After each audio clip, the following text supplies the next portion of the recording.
안녕하세요. 오늘 저희가 함께 살펴볼 자료는요, 한 교회의 설교 말씀인데요. 여기서 복이라는 개념, 그리고 목이 곧은 백성이라는 좀 독특한 성경 표현의 의미를 한번 깊이 파헤쳐 보려고 합니다. 네, 반갑습니다. 이 자료가 흥미로운 게 복에 대한 다양한 시각을 보여주면서 동시에 우리 삶에 중요한 질문을 던지더라고요. 맞아요. 특히 그 출애굽기 이야기랑 연결되는 부분이 인상 깊었는데요.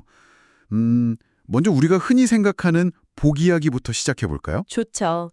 사실 복 받고 싶다는 생각은 누구나 하잖아요.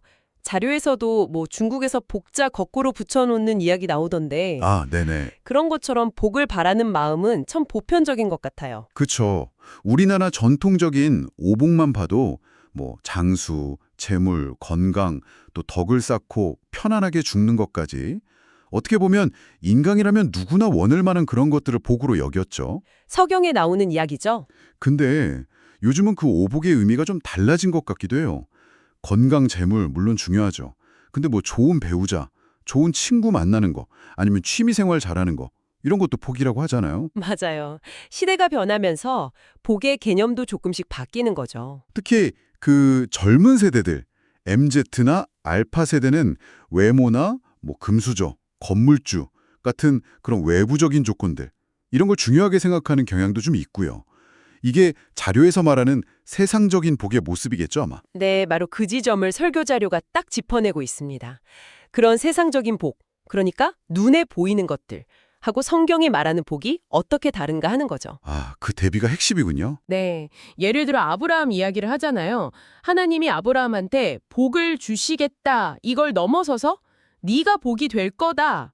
심지어 너는 복이다. 이렇게 선언하시거든요. 네가 복이다. 와, 이거 되게 강력한 말인데요. 그게 정확히 무슨 뜻일까요? 그 하나님의 선택을 받아서 그분의 백성이 되는 것, 그분과 깊은 관계를 맺는 것, 그 자체를 복으로 본다는 거예요. 설교에서도 요한복음을 인용하죠. 우리랑 영원히 함께 하시는 그 성령님, 보혜사, 임마누엘, 그 약속 자체가 복이고요. 아, 관계 자체가 복이다. 네, 또 예수님이랑 우리가 포도나무랑 가지처럼 딱 붙어 있는 상태, 연합된 상태, 그것도 복이라는 거예요. 외적인 조건이 아니라 하나님과의 관계 그 자체요. 그렇군요. 하나님의 백성이 되는 게 최고의 복인데, 그럼 왜 성경에는 목이 곧은 백성, 이런 부정적인 표현이 나오는 걸까요? 그 개념이 좀 궁금했어요. 바로 그게 출애굽기 32장 그 금송아지 사건하고 딱 연결되는 지점이에요. 모세가 시내산에 율법 받으러 올라가 있잖아요. 그 사이에 밑에 있던 백성들이 아니 하나님의 임재를 분명히 봤거든요. 구름기둥 불기둥 다 보고 있었는데도 불안해하고 조급해진 거죠. 아, 기다리지 못하고. 네. 그래서 아론한테 우리를 인도할 신을 만들어 달라 이렇게 요구해서 금송아지를 만들잖아요. 여기서 목이 곧다는 게 그냥 고집이 세다 이걸 넘어서는 의미예요.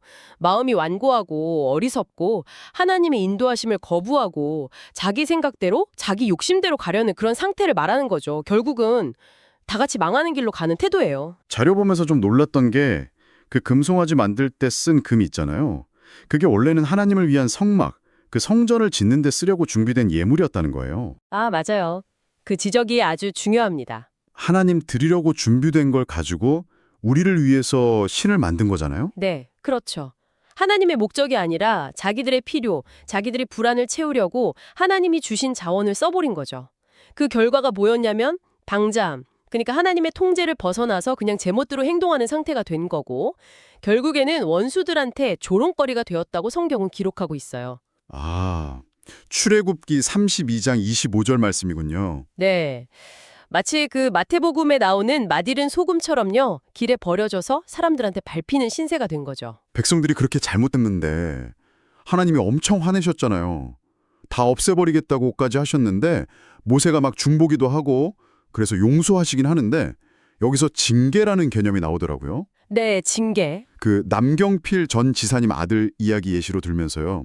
마약 중독된 아들을 아버지가 직접 신고해서 감옥 보낸 이야기요. 이게 그냥 벌 주는 거랑은 좀 다른 의미인가 봐요. 맞습니다. 설교에서는 하나님의 사랑이 그냥 무조건 다 받아주는 것만이 아니라고 강조해요. 때로는 아프더라도 잘못된 길에서 돌이키게 하려는 징계가 포함된다는 거죠. 아, 사랑의 다른 표현이군요. 그렇죠. 남전지사님 행동이 아들을 망하게 하려는 게 아니라 어떻게든 살리려는 아버지의 사랑이었던 것처럼요. 하나님의 징계도 우리를 벌주려는 게 목적이 아니에요. 그보다는 생명의 길로 다시 돌아오게 하시려는 사랑의 표현이라는 거죠. 그리고 중요한 건 하나님의 궁극적인 계획, 그 가나안 땅으로 인도하시려는 구원의 계획은 변하지 않는다는 점이고요. 와, 오늘 이야기 쭉 정리해보니까 세상이 말하는 복이랑 성경이 말하는 복이 정말 다르다는 걸 다시 한번 느끼네요. 하나님과의 관계 자체가 진짜 복이다.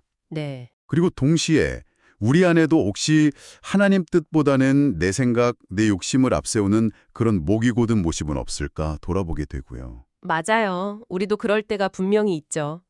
근데 중요한 건 그렇게 연약한 우리를 하나님은 절대 포기하지 않으신다는 거예요. 그 사랑을 기억해야죠. 때로는 좀 아프게 느껴지는 징계를 통해서라도 우리를 끝까지 책임지시고 다시 올바른 길로 돌이키시려는 그 아버지의 마음, 그걸 이해하는 게 핵심인 것 같습니다. 네. 그럼 마지막으로 청취자 여러분께 질문 하나 던지면서 오늘 이야기 마무리할까 합니다. 아까 그 설교에서 성막을 지으려고 준비했던 금으로 금송아지를 만들었다고 했잖아요. 네. 우리에게도 하나님이 주신 귀한 자원들이 있을 거예요. 뭐 시간일 수도 있고 재능, 재물 여러 가지가 있겠죠. 한번 곰곰이 생각해 보시면 좋겠어요. 나는 이 귀한 자원들을 지금 어디에 쓰고 있는가? 하나님의 영광을 위해서 그분이 기뻐하시는 방향으로 사용하고 있는가? 아니면 혹시 나도 모르게 나만의 만족, 나만의 금송아지를 만드는데 이걸 더 많이 쓰고 있진 않은가? 다음 시간까지 한번 깊이 생각해 보시는 건 어떨까요?